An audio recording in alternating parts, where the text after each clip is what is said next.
Hello and welcome back to the IET bookshelf. I'm really excited about our next author featuring in this series.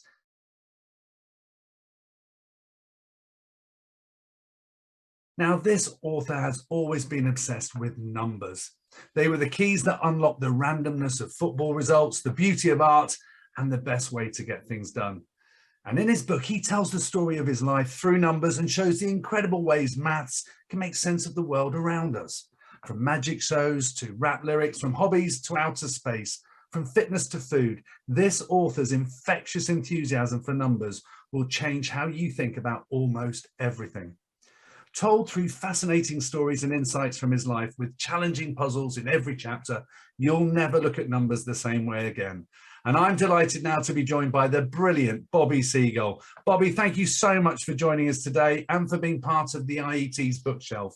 We absolutely loved your book, and it certainly made us look at numbers in a completely different way. So, Bobby, thank you again for joining us. Thank you, Mark, for that really incredibly generous introduction. I don't really blush, but if I could, I would be blushing right now. So thank you. Bless you. Bless you. Now, look, Bobby, I wanted to start with a question about the book. I mean, I've got it here. A brilliant book, and it's really sort of opened my eyes a bit more to maths. But what was the inspiration behind the book, and why did you decide to write it? So actually, I never planned on being an author, Mark. Maybe I'll take a little back step. So after maths and economics based degrees, I started out my career working in the city. So I used to work at an investment bank called Lehman Brothers. As a trader, if anyone knows the history of the financial crisis, they know it was not a good choice of bank. They did collapse. Not my fault, not my fault. Then I worked at Nomura, a Japanese investment bank. Then I moved to PwC. Okay, slight turnabout. I was a chartered accountant. And then at PwC, I had a little epiphany. Like, I taught new graduates joining the firm as part of my sabbaticals. Normally, Mark, people take sexy sabbaticals. They go to New York, Johannesburg, Sydney. I'm like, oh, can I do some teaching of new graduates? They're like, yeah, sure, of course we'll take you. So when I did the teaching, Mark, I found, like, obviously we are teaching accounting and business and finance, but I found I came to life. And then I thought, oh, I'm 30 now. Where can I do teaching more full time? So I went back to uni to do my teacher training, my master's, start my doctorate.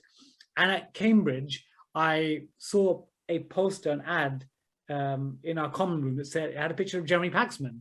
And it said, do you want to apply for our college quiz team? And I applied, ended up being captain. And this is where my life changed. I went viral in my series, did really well, didn't win. A guy called Eric Monkman and his Wolfson team defeated my team. I've forgiven him since then. But in that process, when I started getting a bit of profile, I was approached by television agents and literary agents. And one agent said to me, Bobby, I've seen your story about maths and numbers and science and history. I think there's a book in you. So actually, it wasn't me that came up with an idea to do a book. It was an agent that said, I think you can write a book. And that's how the whole process started, actually.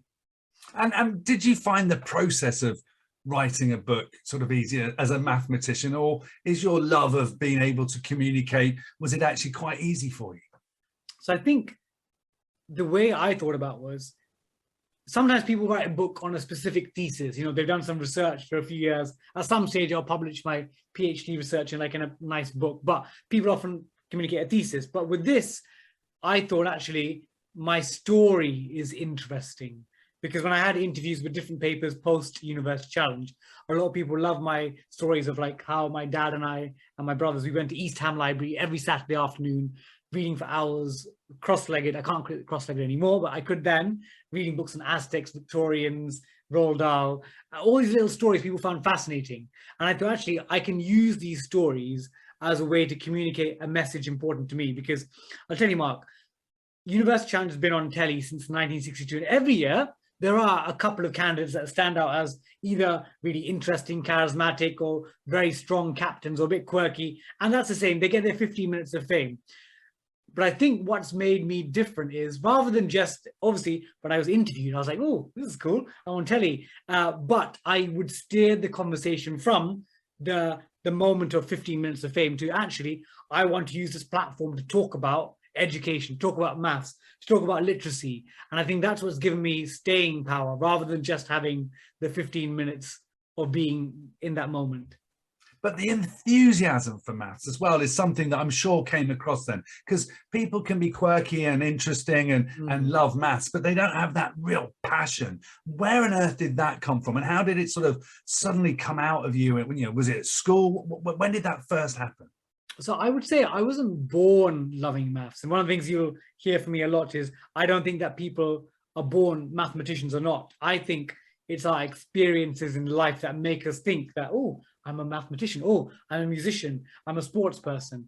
And for me, actually, one of the things I talk about in my book, although interestingly, what's the copy of the book you have? So you've got I've got this one here, the lovely shiny one.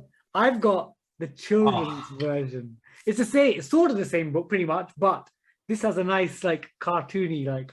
I think I'd have been better with the children's one. Slightly bigger print as well. Oh, that definitely would have been better for me. But I start the book talking about how I got into maths. And in the 90s, I'm from East London. You can probably see by my West Ham shirt. I grew up in East Ham. I actually live in Stratford now. So funnily enough, my family initially lived in East Ham, about 15 minutes walk from the old Upton Park West Ham Stadium. So we used to have 2 season tickets there. And now I still live in Newham, but I live 7 minutes from the ground, the new ground. So it feels like wherever West Ham move, I will move. So obviously my story of maths is going to be linked to football. So back in the 90s, people collected stickers. Let me see. You know what? I'm a 30-year-old man. I still collect stickers. So I'm not kidding. These are stickers here. I'm going to open a packet live. Wow. So back in the 90s and except now, children used to collect football stickers. Yep. And they would often say things like got. And then, oh, I need that one desperately. Who's this player? Trent Alexander-Arnold. He's a good footballer. And what I found in school is that when you're exchanging stickers, often people would exchange views about footballers. But the views, when you ask them why they have these views, they would often just go, oh, just because. Oh, shush, keep quiet. They never explained things. And there's one conversation I remember that probably changed my path. And it was where a friend said to me that Southampton striker Matthew Letizia was a better striker than Arsenal's Ian Wright. And I asked him, why is that? And he's like, oh, yeah, just because. He's more skillful. But he didn't give me any like explanation beyond that. So these sticker books actually were treasure troves of information. It contained like the names, the ages, the heights, the goals scored, left foot, right foot, penalty, substitute appearance. Like, yeah, a cornucopia of information. So bear in mind, it's the early mid-90s. I took the sticker book into an early version of Excel, Microsoft Excel, and input in all the data after school. One day Arsenal, the next day Blackburn, the next day Chelsea, next day Derby County. And I had like a massive, huge spreadsheet, proper geek, of all the data of every single player in the league. I did a little simple comparison, comparing Letizia and Ian Wright. And what I did is I did a comparison excluding penalty kicks. And I found just, Ian Wright had a greater goals per game ratio excluding penalties. And I went back to school and I told my friend, actually, I did a little comparison. I found Ian Wright has a better goals per game ratio excluding penalties. And my friend is like, that's a good point. And you know what, Mark? It didn't make me more popular. It didn't, but it showed me and my friends that maths can be a way of understanding the world. Because in a world, we know this in 2022, and whenever people are watching this in 2035, they'll come back to this. They know that humans are very subjective and we've got our opinions. And again, that's the joy of life. We can see two things. So someone can look at a Picasso and say, amazing. Someone can say that a child could paint that. But what I love about maths is whether we do the same piece of maths work in Britain or Brazil or Burundi or Bangladesh, we can agree that the numbers make sense and agree. So I think that I love that unification of maths. And do you think that once that sort of passion and that idea that maths was important from your sticker collection and your massive spreadsheet was just brilliant, do you think that there was then, were you lucky to have a teacher that kind of sparked that kind of feeling that you could like maths and then got you into it, or was that not as important? Did you manage to sort of find your own way in maths? It's a good question, Mark. And I would say, for like many questions, I would say it's a bit of both. I think I did once I was hooked, and I realized actually maths was a way and stats for me to explain football and gain a little bit of popularity with my friends. Obviously, it drew me to the subject, but then also having teachers. Again, as an educator, I realized how impactful having someone that inspires you. So there are actually a few, I'll just name 3 educators. So one is in primary school. We had a teacher called Mrs. Lang, and she was from, I think she's from Glasgow, and she was like Sir Alex Ferguson, but for teaching. She'd be like, they're going in a Glasgow accent, get your maths books out, we kiddies. I can't do Scottish accent. I don't even attempt it. I was trying to do, I decided that's my voice. I was shouting at some year 11s yesterday. Yeah. You can tell, you can hear it in the voice that that's what made the accent go wrong there. I know that, otherwise it would have been smooth. But she really she loved football and she loved maths. And she'd often say, if we get our maths work done well as a class, we'll go and play an early game of football. So she was one that she just showed that things can be fun. So in primary school, but then obviously when maths got more complicated, it was at secondary school. And I had 2 teachers there. One was called Mr. Christie, and he was my main maths teacher. And he was someone that wasn't what you'd call there are some teachers that will stand up and put colors and be theatrical. A bit, I mean, to be honest, a bit like I would say I'm a theatrical teacher. He wasn't like that, but he was a solid, dependable teacher that always pushed all the students. He'd give them extra work. And he always believed that people could achieve more than they're capable of. So he was like the teacher that got me through secondary school. But the quirky one was my form teacher, a man called, and he's a maths teacher as well, called Mr. Workmaster. You can't make the name up. Mr. Workmaster, John Joseph Workmaster. He's from Manchester. He had this crazy hair. He would always smell of coffee because he loved coffee all the time. And if he's watching this, I love you, Mr. Workmaster. But he would always do maths problems. He was, I don't know if he ever published it, but he was writing problems all the time. So in form class, he'd do the register, and as soon as the register is done, he'd put up a maths problem, and he'd create problems, and students in our class would go about trying to solve them. So he didn't love maths because he'd think it would make him rich or famous, but he loved the solving of problems for itself. And a combination of these 3 have given me such a positive experience of maths. That's brilliant, absolutely brilliant. Now, we got a few questions sent in knowing that you were coming on the show. Now, Maria sent us a question that says, you describe maths as a beautiful system of patterns and codes. How can we understand these patterns and codes simply and actually use these sort of numbers in our everyday life? Ooh, just a few sort of good patterns and codes we could. Yeah, I would say the one that I often talk about is prime numbers. And so prime numbers, these are whole numbers that only have 2 factors, 1 and itself. So the numbers 2, 3, 5, 7, 11. So to make the number 11, you can only do 1 times 11. Or to make the number 13, you can only do 1 times 13. But 9 is not prime because how can you make 9 in times tables? 3 times 3. Yeah, perfect. Good. I know. I saw the panic in your eyes. I'm not now, Bobby. I know. I'm a theatrical man. You handled it. So prime numbers are deemed as the building blocks of maths, and they're so important. Actually, I'll only explain in 30 seconds, but I've done a whole hour lecture on this. Yes. Prime numbers are used to underpin our modern technology and encryption system. So whenever we send messages to each other, so in the run up to this interview, when we're sending messages via Gmail or LinkedIn or WhatsApp, often you'll see that data is encrypted. And the way they encrypt it is they use large prime numbers multiplied together, really large prime numbers. And the reason it works is because at the moment, prime numbers there's no way of predicting the pattern of prime numbers. Like if I tell people the numbers 3, 6, 9, 12, 15, we can all say the next number is? 18. Perfect, good, sorry. Good. Nice.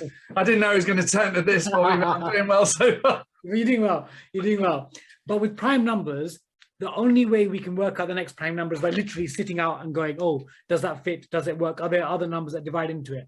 So because of the fact that prime numbers have this unpredictability, they are the best way of keeping our modern world secure. So every time we go use a chip and pin, type in an email, log into something with a secure password, those things are converted into binary, into prime numbers that multiply each other. So again, I could spend 2 hours on this explaining the details, but all you need to take away is without prime numbers, we wouldn't have modern technology and security out there. And what's your favorite prime number then, Bobby? Oh, it's a good question. So my favorite one is, it's a good one. 30, can I be cheeky and say 2? 2, yeah. Okay, I'm going to say 37 and 73. And I'll tell you why. 37 and 73, because 37 is the 12th prime number. Yeah. If you flip the number 37, if you flip 12, you get 21. And 73 is the flip of 37. So 37, if you turn it around, you get 73, yeah? Yes. And 37 is the 12th prime number. And if you flip 12 around, you get 21. And the 21st prime number is 73. Oh, that's beautiful symmetry. And if you write, oh, I better get this correct. If you write 73 in prime, in binary, you get 100101, which also has a symmetry. So there's a lot of symmetry in that. Wow. Yeah. And is that the sort of thing you've always known, or did you sit down one day and go, oh, that's...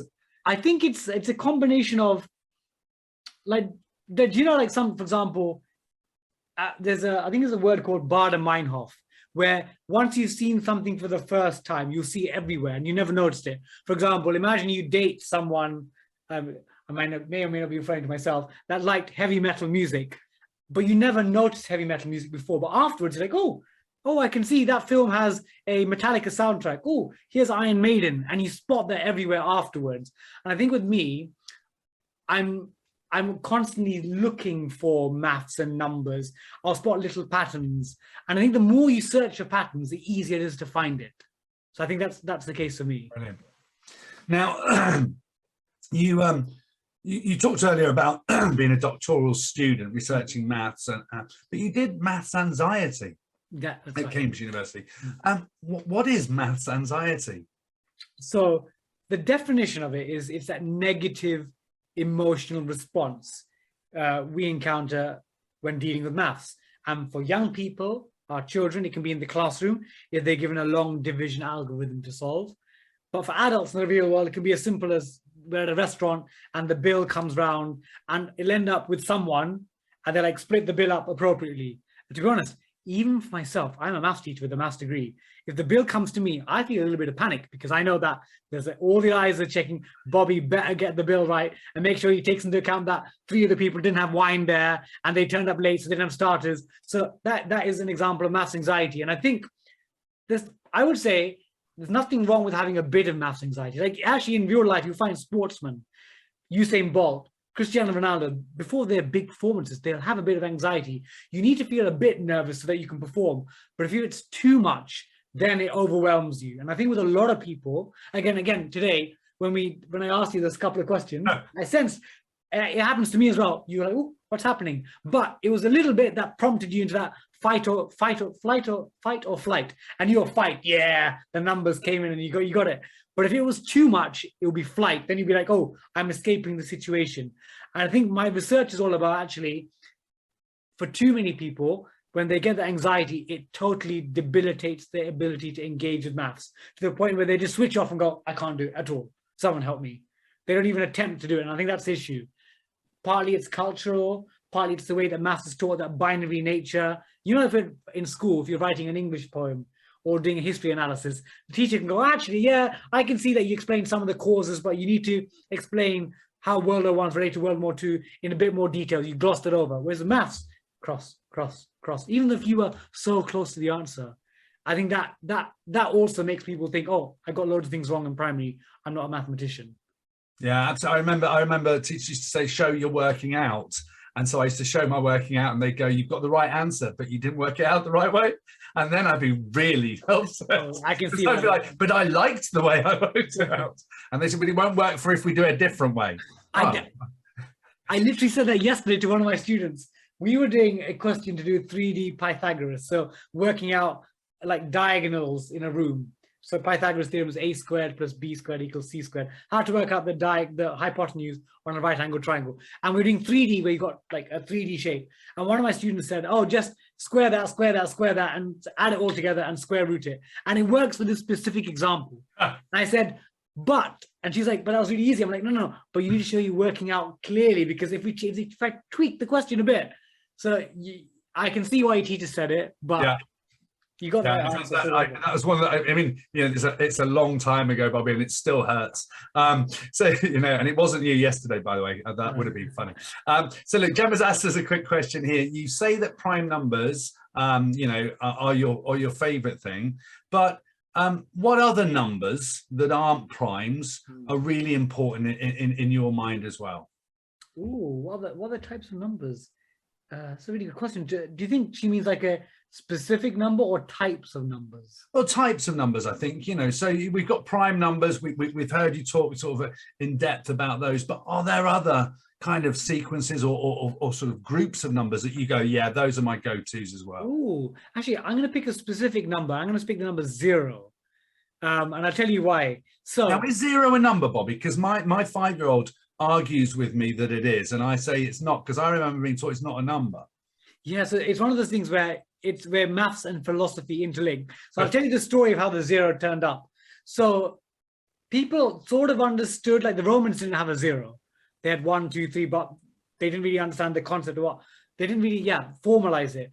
But in India, there was a mathematician, or in India, what they used to do often was, if they were counting your stock of cattle, they would put down stones in the ground, in the sort of gravel. And if they removed, imagine you sold that cow, they'd remove the stone, and in the place of the stone would be the outline of the circle of the stone. And that was a 0. And they called it a shunya. And I think it's about a couple of thousand years ago. And that was the first time people understood, actually, 0 is not just a absence of something. It actually is a number. I have 0 cows. And I think 0 allowed us to understand the relationships between the scale of things. So like 10 and 100 and 1,000. 1,000 is 10 times bigger than 100. A million is 1,000 times bigger than 1,000.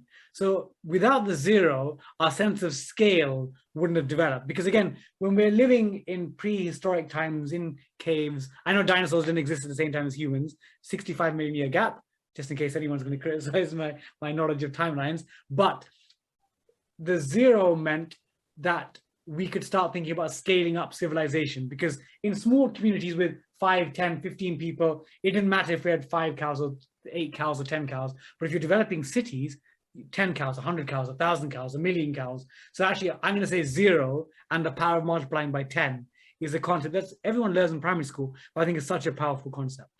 And one of the other things, I mean, I agree with that. I love the power of 10, because it's kind of one of those things as well that young children can kind of quite quickly get. But one of the things that we hear, and from a lot of the little guys that come around and play here, and Finn's friends and all that, is infinity. Very quickly children learn about this thing about infinity, and then they, I think it comes from the squillion, billion, million, trillion, gazillion, and then they say what's next, and you say, well, it's infinity, and then they go, so infinity, and you go, no, it's just infinity. How do you explain infinity to somebody? Ooh. In fact, infinity is I think is one of the toughest concepts of mathematics. I'll give you, with infinity, the thing that literally is one of those mind-blowing topics.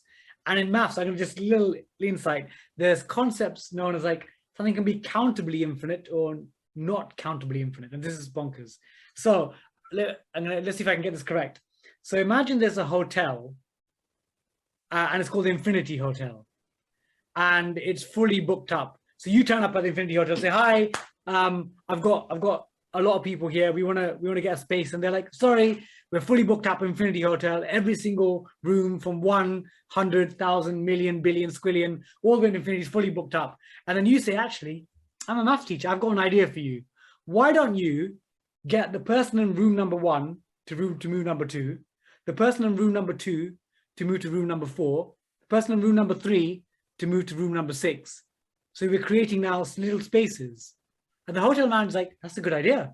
So they move everyone by like from 1 to 2, 2 to 4, 3 to 6. So suddenly rooms number 1, 3, 5, 7, 9, 11 are all empty. So you move an infinite number of people from your hotel, your bus, to this hotel. So suddenly now we've added infinite to infinite. And I think that's like an infinity paradox, because this hotel was fully booked, but we've just moved everyone up by 1 or 2 hotel rooms. And suddenly we can get an infinite number more people into this infinity hotel. And I think it's like a concept that I think humans, our minds, I can explain the example, but it doesn't fathom, it doesn't like even the concept of where is the edge of the universe. It's the universe is it infinite, or is there a finite edge? We always felt the universe is expanding, but what's outside of that? Is there more beyond that? So I think it's one of those concepts where we have frameworks to understand it. But I think if you meet a mathematician that says they truly understand infinity, either they're insane and deluded or they're lying. Good. So it's not just me then. No. Now, Ian sent us a question in, which was, what more can we be doing to get younger people, or not just younger people, but adults as well, to have a more sort of positive and happy relationship with maths? So I would say let's look at it as a two-pronged approach. So with young people, I think it's telling them, making them understand that maths is a skill, because people are not necessarily born dancers or bakers or singers. Even if we've got aptitudes for them, the way to become a good dancer, a good singer, a good footballer is to practice that. But for some reason in our society, we think, Mark, that people are born good at maths. But clearly, when you're in a hospital, when the nurse is checking for vitals, they don't really go 2 legs, 2 eyes, 2 arms, and a maths brain. It's not there.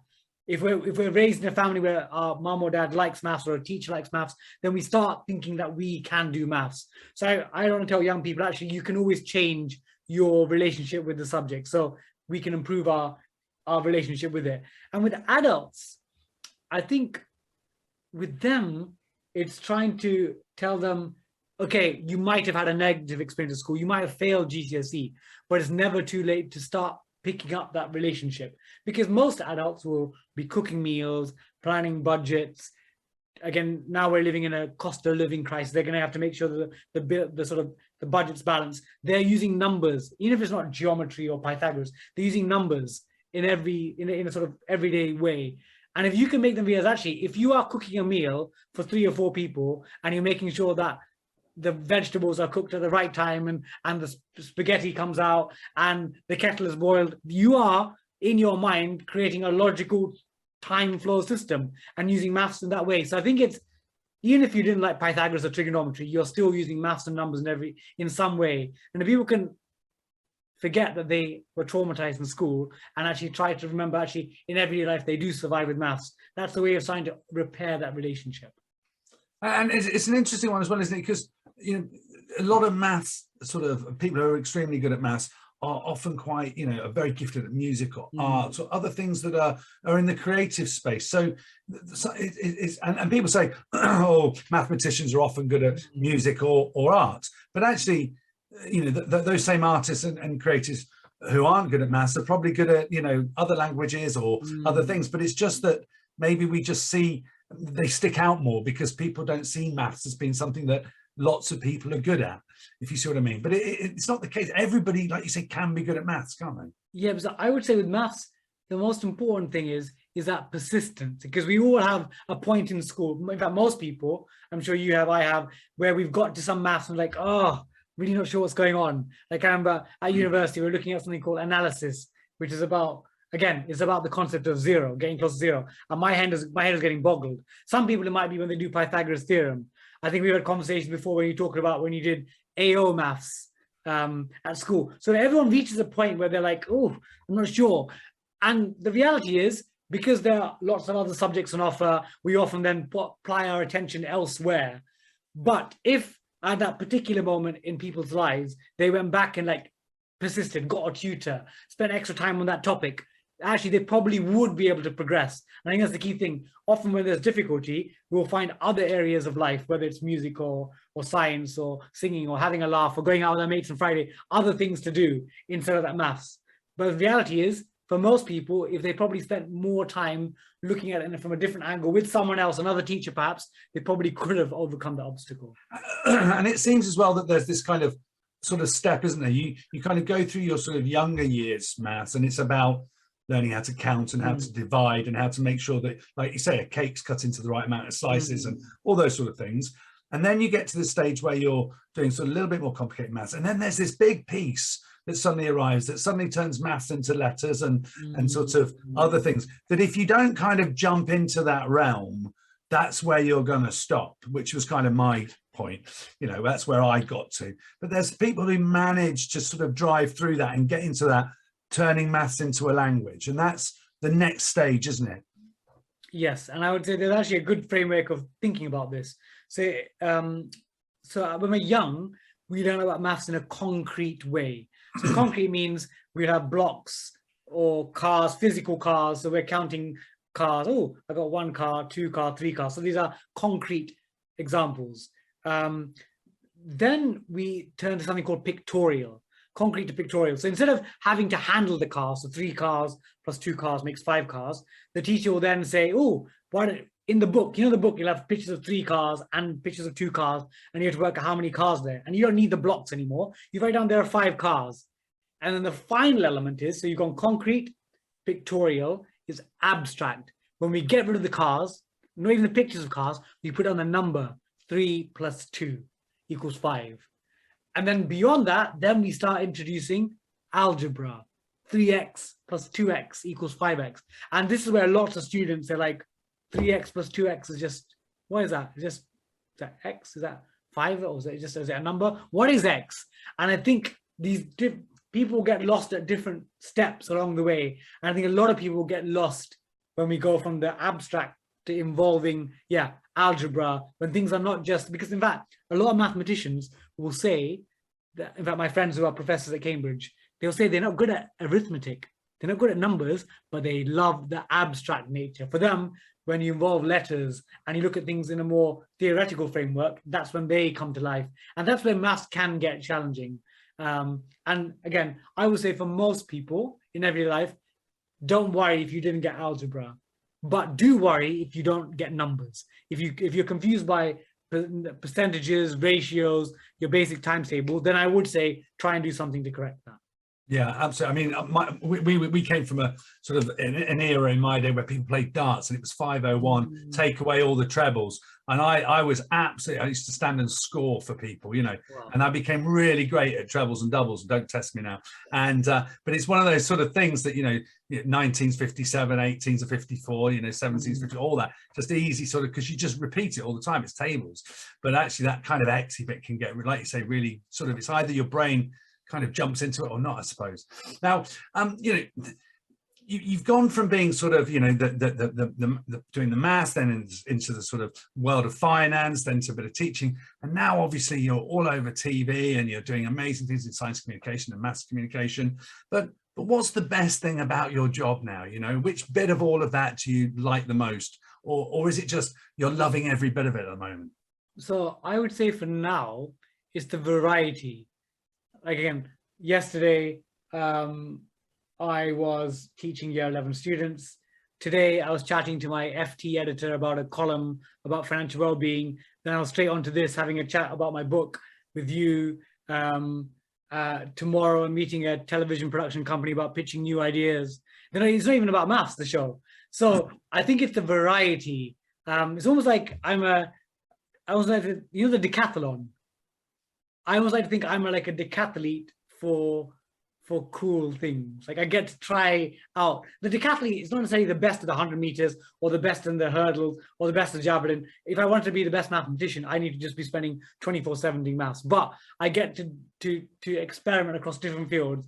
But the thing that is my thread between all of them is one, I like the sense that I am an ambassador for someone that can be a positive, curious role model. I'm really curious about the world. Obviously, maths is my home ground, but it's science or engineering or technology or even sports or dancing. I did a show where I'm not a dancer, but I'm curious about learning to dance, but showing people you can learn new things in a really positive, healthy way. Brilliant, brilliant. Now, you just mentioned the Financial Times there. You've written some fantastic articles, and it's obviously another sort of different platform for you to be in. But what are some of your favourite pieces then that you've written for the FT? Oh, so actually my favorite piece was probably on how maths can make you a millionaire. And it wasn't and has it yet, Bobby? Or actually this went back to maths for school children. I'll tell you what. So there's something called the Millennium Prize problems in maths. And these are 7 of the meant to be the most difficult problems in maths, based on like geometry, shape and space, physics, computing, number work. And if you solve any of them, and a panel of mathematicians agree that it's correct, you get $1 million.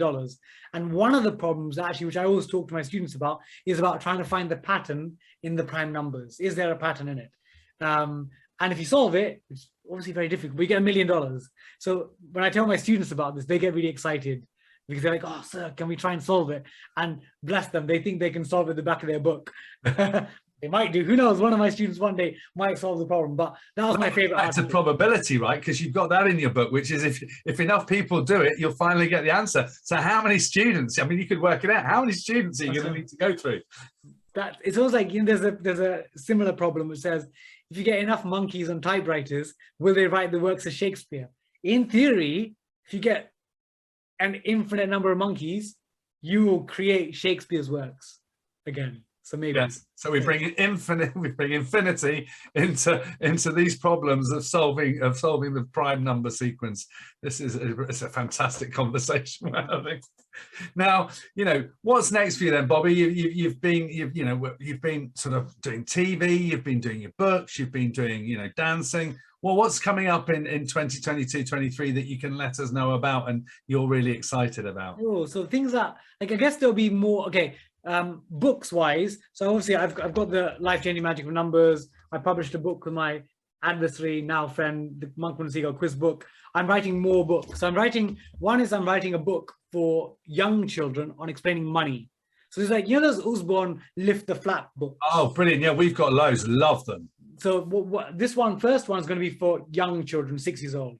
But I'm also trying to write a book for 8 to 12-year-olds, the older ones, a bit more like they're starting to think they're a bit cool for school. So a book on explaining money to them. So that'll be more of a long form book, because I know as a teacher, money is one thing. When my students leave school, often a lot of them say, I wish I'd learned more about money, mortgages, but I'm going to try and do that in a cool, fun way. So I'm writing a couple of books.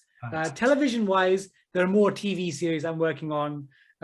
With television, what I find is an interesting world, because I don't like the word celebrity, but in the celebrity world, there are some people that are the celebrities that will just participate in shows. And again, there's nothing wrong with that. You can make a nice living. You can be quite well known if that's what you want to do by taking part in these panel shows and game shows. And there are more of them, that I'm doing, like Richard Osman's House of Games, Celebrity Point, this Tipping Point. So these things that I'm taking part, they'll come out in the next few months. But the thing that I would love to be is to be a creator and presenter, to come out with new formats, new shows, like I did with the Monkman and Seagull, like the Channel 4 Answer Trap. So that's harder to do, because for commissioners, broadcasters, streamers, because obviously it's not just the broadcasters, BBC, ITV, Channel 4, we've got Netflix, Amazon Prime. So fingers crossed I get to work with some of them soon enough. But it's to create a format that you can broadcast, stream internationally, because obviously BBC, ITV, Channel 4 are brilliant platforms that develop your brand in the UK. But if you really, again, my message about maths and education, if I want to reach a global audience, I've got to be on the streamer. So in the next 1, 2, 3 years, I'm trying to work, hopefully, with the likes of Netflix, Amazon Prime, to get the Seagull message out to international audiences as well. Brilliant. And look, final question then, Bobby, before we go, and I'm sure, you know, parents and children alike will love this. What method would you use, and do you use, to get younger children to enjoy maths? What's the biggest thing we can take away from this? How do we get to enjoy it? So I would say, again, I'm not a parent, or not a parent that I know of, I'm not a parent. What I would say is, with young children, there's two aspects to this. One is, try to praise the effort they put in, not the output. And I'll tell you why. Because if you're praising the output's like, oh, well done, you got 100% in that test. Then the kids will feel as if they don't come back to you with 100%, they'll feel embarrassed and ashamed. So never set this expectation that getting everything right is obviously it's a good thing. What I would say is, when they get even a simple thing like the messaging, if a child comes back and says, oh, look, Mum, I got 10 out of 10 in the times table test, praise them for the effort. Say, Finn, you worked really hard on that. I was so pleased. That effort is going to get you somewhere. So praise them on the effort. Obviously, you say, well done on the 10 out of 10, but if the only thing they remember is they got praised for the 10 out of 10, then they'll feel pressured. The next time they get 9 out of 10, they'll be embarrassed. They won't tell you. Praise them for like the way you put in you grafted.